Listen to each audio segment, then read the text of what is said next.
Mi nombre es Salma Luevano Luna, mujer orgullosamente trans. ¿Cómo me defino? Una mujer echada para adelante, guerrera, todoterreno, muy noble, muy sensible y muy valiente. Por mi condición como mujer trans y la precarización que vivimos las mujeres trans, pues hemos luchado toda la vida contra corriente, contra toda esa discriminación, persecución. Y eso me ha hecho una mujer resiliente, me ha hecho una mujer, como bien lo acabo de decir, fuerte, y una mujer luchona.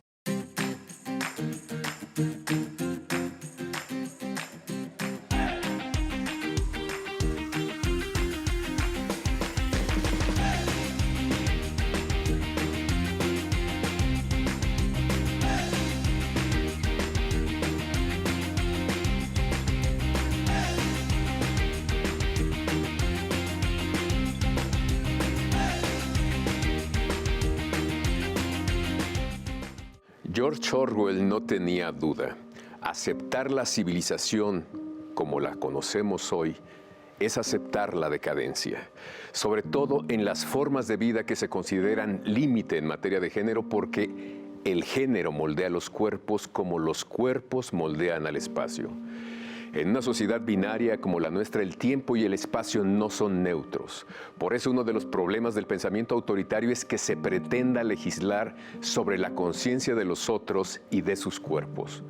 Mucho se ha avanzado para evitar que en nuestra sociedad de la igualdad unos sean más iguales que otros, pero falta mucho por hacer. Ocupamos el segundo lugar en Latinoamérica en crímenes de odio. El tiempo y el espacio, repito, no son neutros. Salma Luevano Luna es una mujer trans originaria del estado de Veracruz, quien desde los 7 años de edad advirtió que ella era diferente. Fue parte de los 13 hijos de una madre campesina, quienes fueron abandonados por un padre desobligado. Pese a la pobreza y a la mínima educación, su madre le enseñó a encontrar su luz y a ser fuerte. Padeció la violencia siendo una adolescente trans y se salvó de la muerte. Ya de joven se instaló en Aguascalientes como empresaria de belleza y luego comenzó su activismo por la defensa de los derechos de la comunidad LGBTQ y más.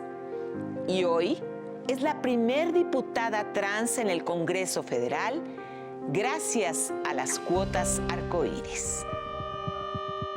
Cuéntanos, ¿a qué edad descubres esta forma, hay que decirlo, de sentir diferente, de sentirte diferente y sentir diferente? Toda mi vida he sido una niña, adolescente y mujer trans. Entonces, de chica yo no lo entendía, no comprendía. Llegué a pensar si era adoptada. En mi cabecita no entendía por qué era diferente, por qué sufría esta persecución, por qué sufría todo este bullying. Y en ocasiones hasta golpizas por los compañeros, por los niños, los pequeños. Y yo tenía un castillo que me permitía desahogarme, que me permitía llorar. Era debajo de mi cama, ¿sí? La cubría a los lados con las sábanas, colchas, y ahí lloraba. Mis papás se separaron a la edad que tenía yo creo como 7 años aproximadamente. Fuimos 3 hermanos. Entonces mi madre queda sola con tantos niños. Era muy difícil que ella se fijara, porque pues 13 hijos, lavar, preparar de comer, conseguir para comer. Sin embargo, el verme sufrir tanto, ella buscó la manera de protegerme, de apoyarme. Y ese amor de madre permitió a ella como mujer, que en paz descanse, de campo, mujer campesina, desconstruir y entender a su niña, a su manera. Claro. Y entre las dos empezamos, ella a desconstruir y yo a construir.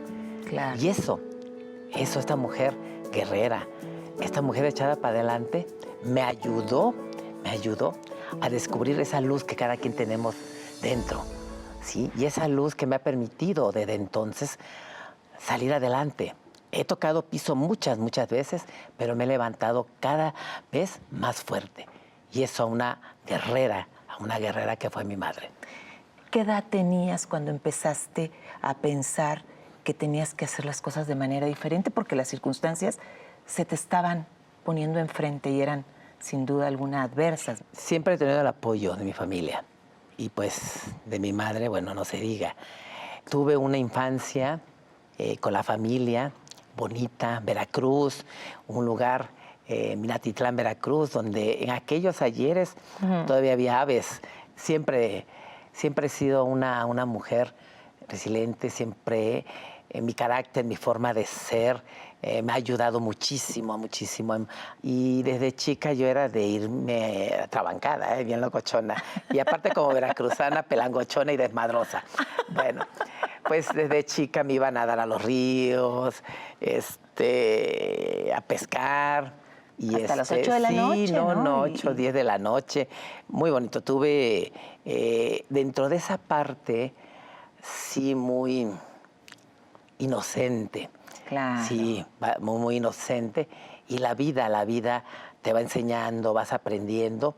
Hoy en día hay muchas colectivas que tienen estos acompañamientos a todos estos niños, niñas. Yo no lo tuve porque no conocía, no sabía. O sea, yo así como dicen, aprendí, ahora sí, a los chingadazos, empíricamente, a entender, a comprender quién era Salma, quién era esa niña, quién era esa adolescente, pero siempre con esa luz y ese acompañamiento de mi madre.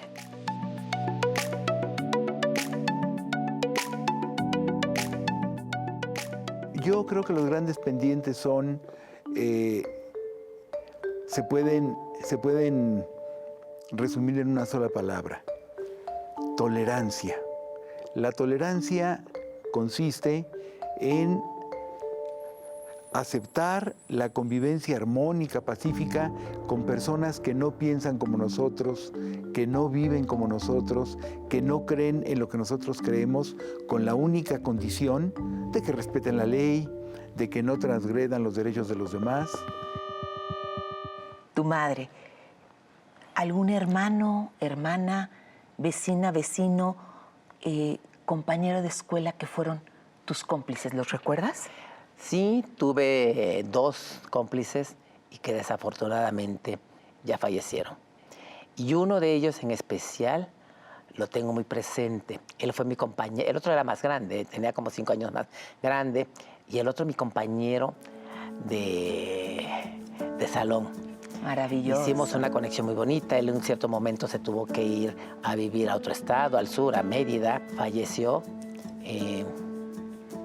que será 30 años de VIH. Primero su pareja y luego él. Y él es como, además de mi madre, obviamente, son como mis ángeles. Son esos ángeles que me están cuidando. ¿Qué edad tendría? No sé, unos 10, 11 años, yo creo, 9. Y lo sigo sintiendo como parte de ese engranaje, de ese motor que me permite seguir adelante. Mi madre, su fortaleza, ese momento, mi amigo, esos momentos, cuando he tocado fondo, me ayudan a levantarme, me ayudan a decir, síguele, no te detengas. Pues era una chica adolescente en una visita a Aguascalientes. En aquellos ayeres, el simple hecho de mostrar tu identidad era persecución y era faltas a la moral. Imagínate, entonces, un día iba con una amiga, otra chica trans, fuimos a un centro comercial y de repente empezamos a escuchar pisotadas así, que iban corriendo. Y decimos, bueno, pues, ¿qué está pasando, verdad? Pues resulta que eran fácil, como 100 elementos policíacos tras nosotras. Y estaban cerradas las entradas y salidas por estos elementos policíacos. Y nos llevaron presa y a empujones, a golpes y violaciones a los derechos humanos tras violaciones, en el cual ni siquiera te daban derecho a fianza, sino 36 horas sin derecho a fianza. Entonces, eso marcó mucho en mí, en esa etapa de mi adolescencia.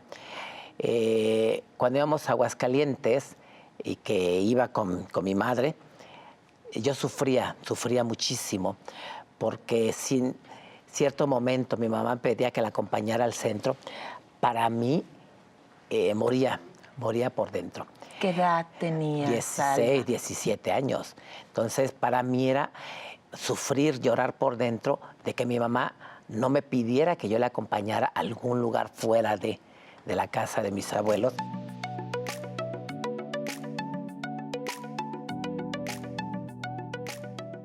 En los años 90, en la colonia Condesa, que se llama la calle de Campeche, donde en la noche aparecían los travestis.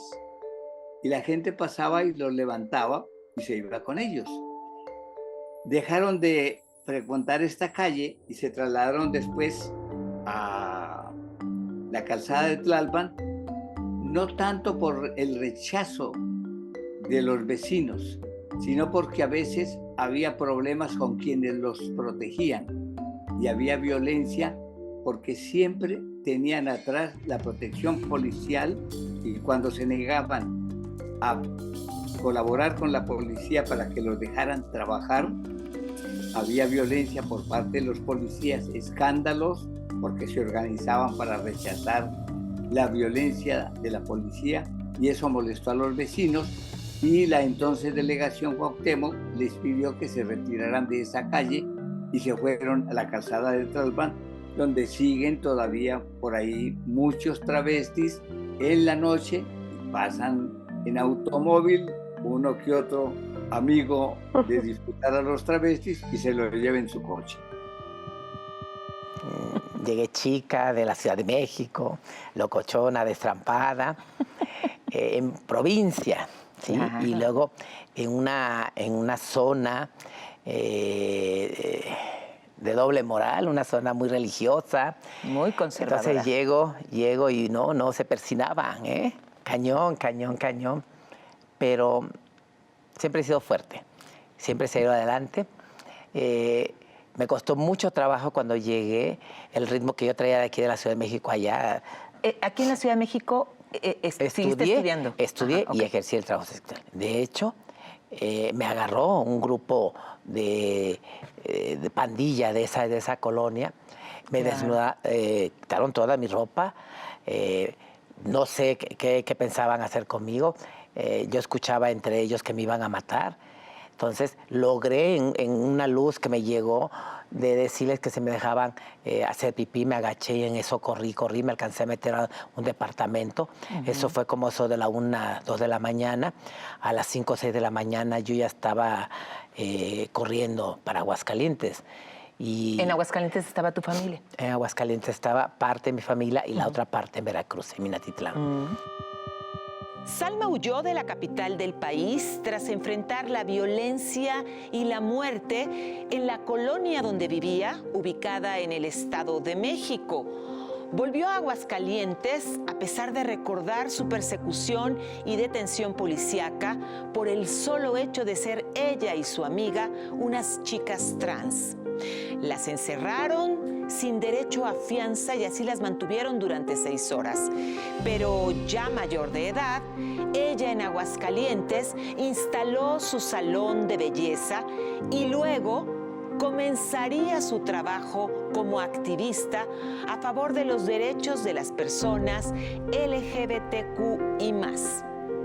Y justo así comenzó su activismo a favor de los derechos de las personas LGBTQ y más. Entonces tú estabas aquí sola, es lo que quiero entender. Aquí estaba yo sola. Pues muy jovencita, ¿no? ¿Qué edad tendrías en ese entonces? Sí, 17, casi 18. Y huyo a Aguascalientes, yo ya tenía un ahorro, entonces dije, bueno, ¿qué voy a hacer? Mi hermano el mayor me dice, ¿qué piensas hacer de tu vida? Dije, bueno, desde chica, desde la secundaria me gustaba cortar cabello, empíricamente también. Y mi hermana, más grande que yo, pues las dos más chicas, yo le cortaba el cabello, le hacía permanente, a como podía, pero le quedaba padre, ¿no?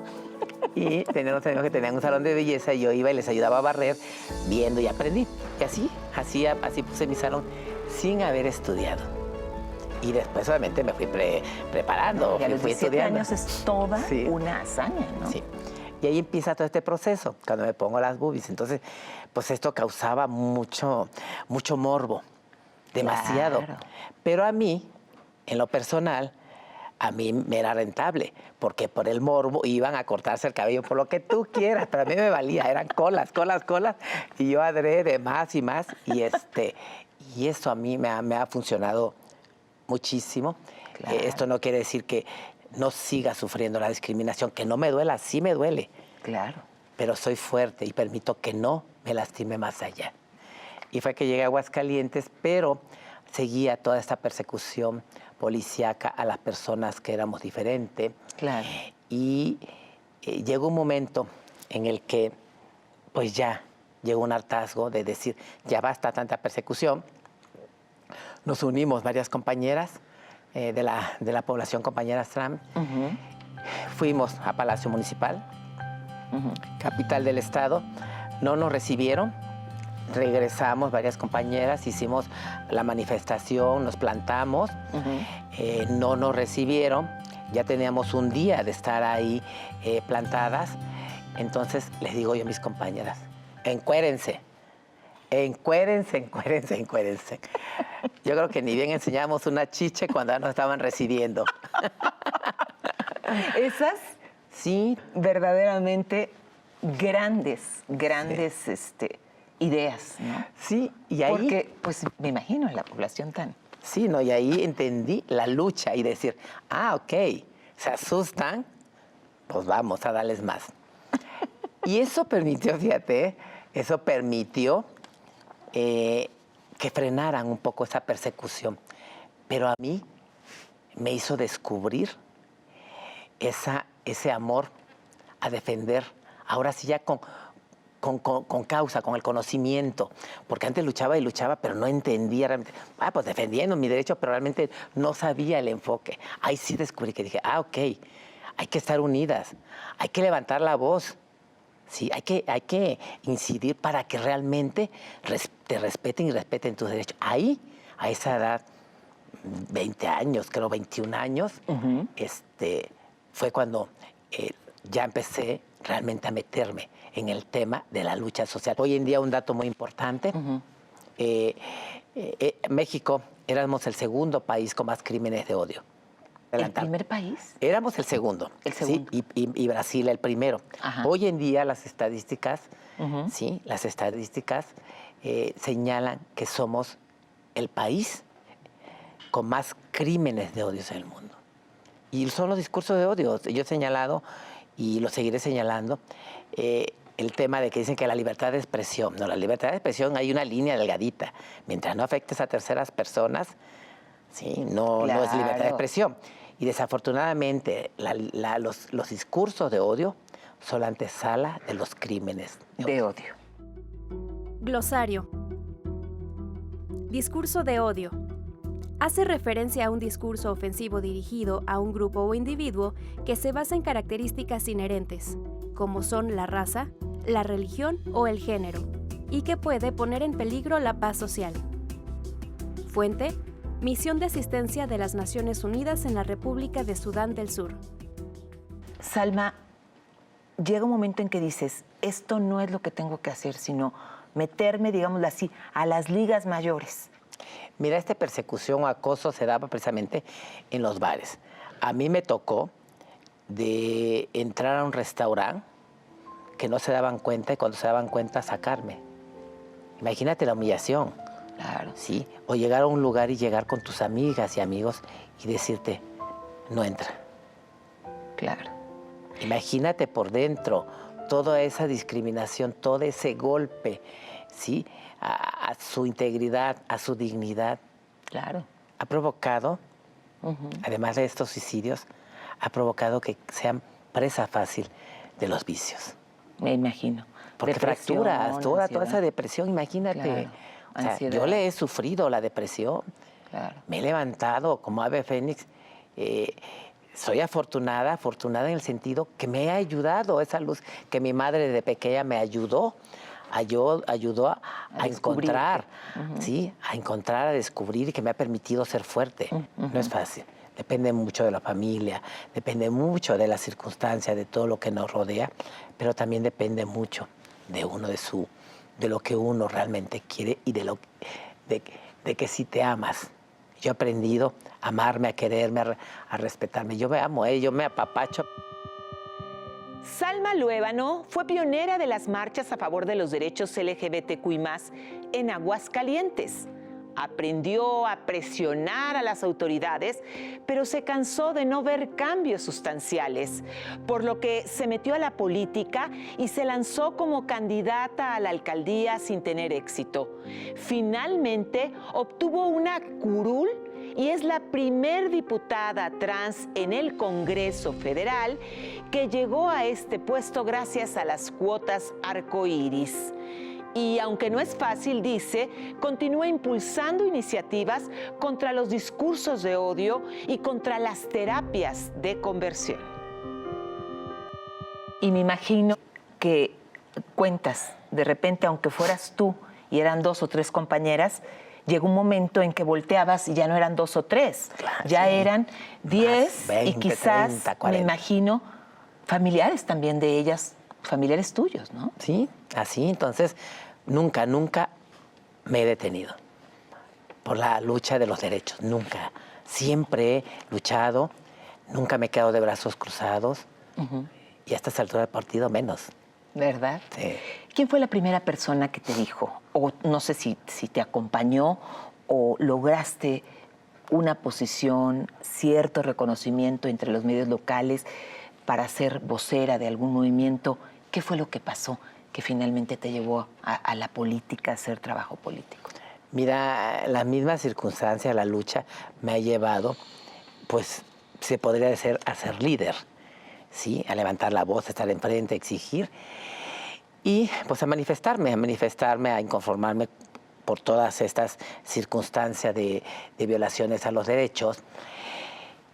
Y la misma vida me llevó. Entonces, ahí es cuando ya, entonces sí, entro en el tema político, ahora sí con toda esa esencia, y digo, bueno, ok, vamos a buscar la alcaldía de Aguascalientes Capital. Si bien mi partido me dio la oportunidad, los medios de comunicación se ensañaron conmigo diciendo que cómo era posible que una mujer trans que no tenía la capacidad, así literal, que mejor me dedicara a seguir cortando pelos.